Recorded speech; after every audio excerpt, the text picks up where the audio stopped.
Diversos personagens bíblicos marcaram seu tempo de forma tão profunda que, mesmo tendo passado tantos anos em uma cultura diferente, ainda falam ao nosso coração. Neemias é um desses personagens.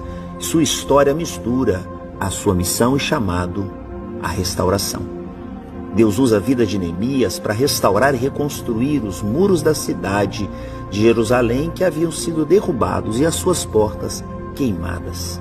52 dias foi o tempo que levou para esta grande obra ser concluída.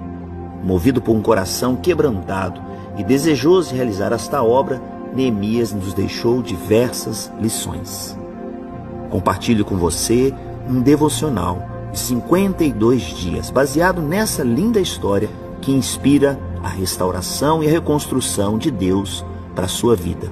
Acesse o link abaixo.